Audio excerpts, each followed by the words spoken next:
Tragedi berdarah Partai Komunis Indonesia atau PKI mewarnai bangsa Indonesia dimulai sejak tahun 1948.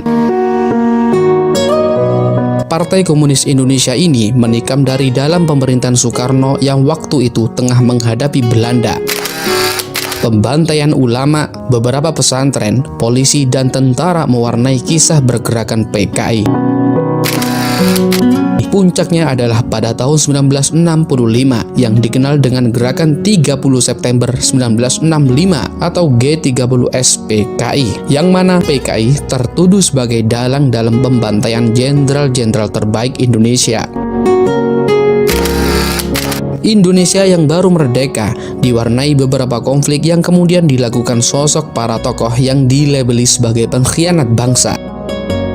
Mereka adalah Musuh Munawar, Amir Syarifuddin, M.H. Lukman, Nyoto, hingga pimpinan PKI yang terakhir yaitu Dipa Nusantara Aidit.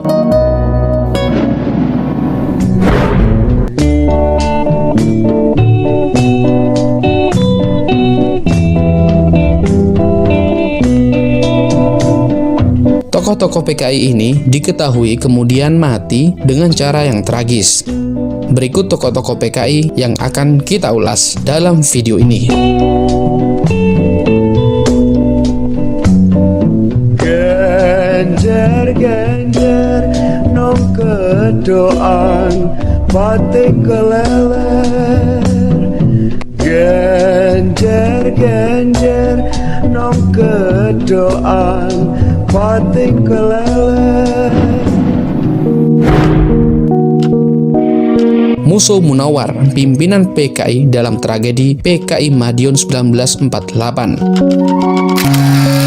Negara Republik Soviet Indonesia yang katanya diproklamirkan tokoh komunis Musuh Munawar di Madiun tidak berumur panjang.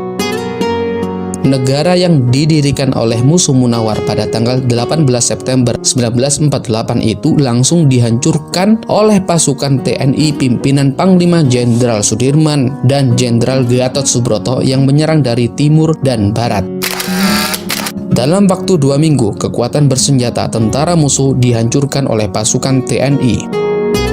Akhirnya, Musuh Munawar, Amir Syarifuddin, dan anggota PKI lainnya melarikan diri. Ketika di tengah jalan, Amir Syarifuddin dan Musuh Munawar berbeda pendapat. Musuh melanjutkan perjalanan hanya ditemani beberapa pengawal. Pada tanggal 31 Oktober 1948, pasukan TNI di bawah pimpinan Kapten Sumadi memergoki musuh di Purworejo. Musuh Munawar menolak menyerah dan melarikan diri. Dia bersembunyi di sebuah kamar mandi.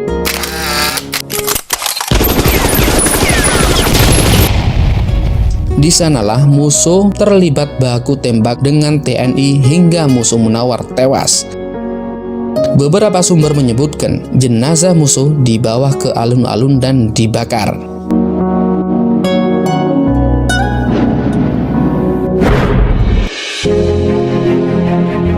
Amir Syarifuddin, sang mantan Perdana Menteri dalam tragedi PKI Madiun 1948. Amir Syarifuddin pernah menempati sejumlah posisi penting dalam Indonesia yang baru saja merdeka. Dia pernah menjadi Menteri Penerangan, Menteri Pertahanan, bahkan Perdana Menteri Republik Indonesia. Akan tetapi, hasil perjanjian Renville memutar nasib Amir Syarifuddin. Saat itu, Amir Syarifuddin menjadi negosiator Republik Indonesia dalam perjanjian itu. Isi perjanjian Renville memang tidak menguntungkan Republik Indonesia. Belanda hanya mengakui Yogyakarta, Jawa Tengah, dan Sumatera. Akhirnya, Amir Syarifuddin dipecat oleh Presiden Soekarno. Kabinetnya jatuh. Merasa sakit hati, akhirnya dia kemudian bergabung dengan FDR dan BKI-nya musuh dalam tragedi PKI Madiun. Bisa dibilang Amir Syarifuddin bukanlah tokoh PKI asli. Dia hanya sakit hati karena dipecat dan merasa disingkirkan oleh Presiden Soekarno. Saat pemberontakan Madiun dihancurkan oleh TNI, Amir Syarifuddin melarikan diri. Dia akhirnya ditangkap TNI di hutan kawasan Purwodadi pada tanggal 19 Desember 1948.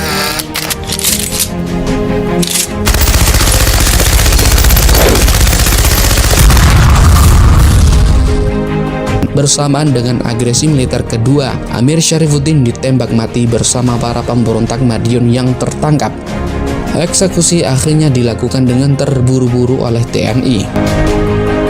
Sebelum meninggal dunia, Amir Syarifuddin menyanyikan lagu Internasionale yang merupakan lagu komunis. Amir Syarifuddin juga menyempatkan menyanyikan lagu Indonesia Raya. Akhirnya peluru seorang polisi militer mengakhiri hidup Amir Syarifuddin.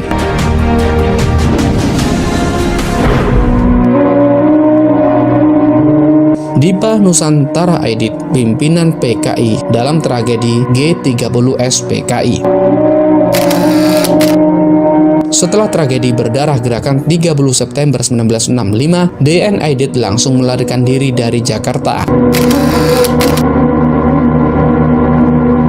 Aidit lari ke daerah basis-basis PKI di Yogyakarta. Lalu Aidit berkeliling ke kota Semarang dan kota Solo. Dia masih sempat menemui beberapa pengurus PKI di daerah untuk melakukan koordinasi. Atau penjelasan detail lainnya sehubungan dengan pertanyaan.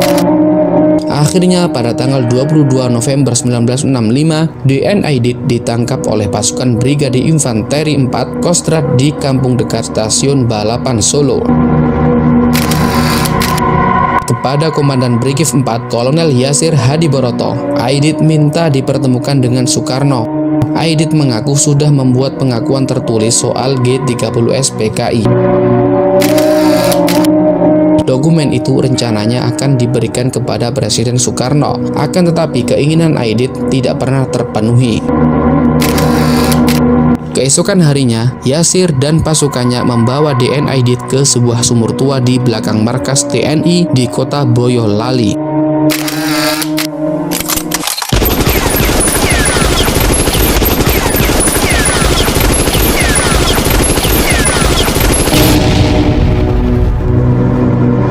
DN Aidit berpidato berapi-api sebelum ditembak.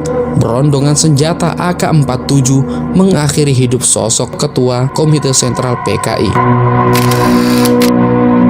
Kuburan pasti DN Aidit tidak diketahui hingga kini.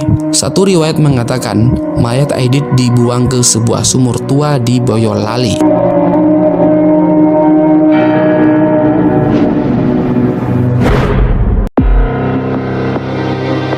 MH Lukman dalam tragedi G30S PKI.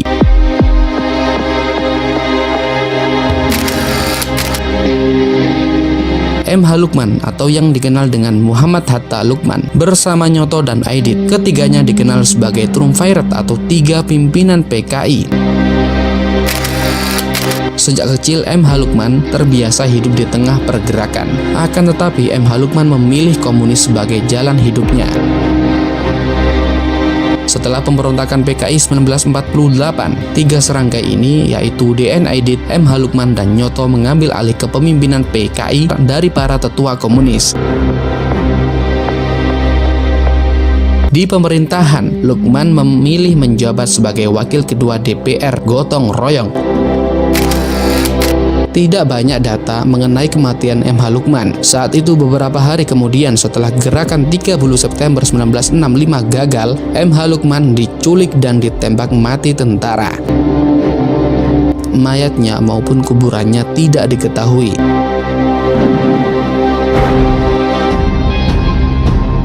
Nyoto dalam tragedi G30S PKI. Nyoto adalah sosok yang menjadi Menteri Kabinet Dwikura.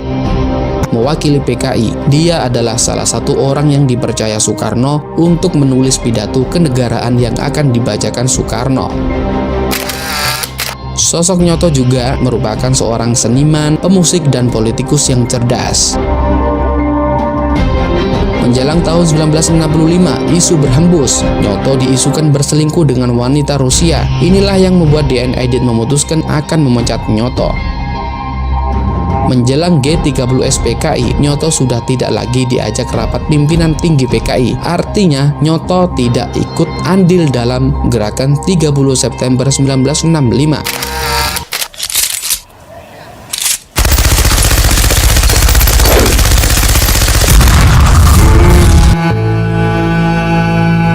Namun Nyoto tetap dieksekusi mati oleh TNI. Kematian Nyoto pun simpang siur. Kabarnya pada tanggal 16 Desember 1965, Nyoto pulang mengikuti sidang kabinet di Istana Negara. Di sekitar menteng mobilnya dicegat. Nyoto dipukul kemudian dibawa pergi tentara. Diduga dia langsung ditembak mati. Nasibnya pun sama dengan DN Aidit dan MH Lukman. Kuburan Nyoto pun tidak diketahui hingga sekarang.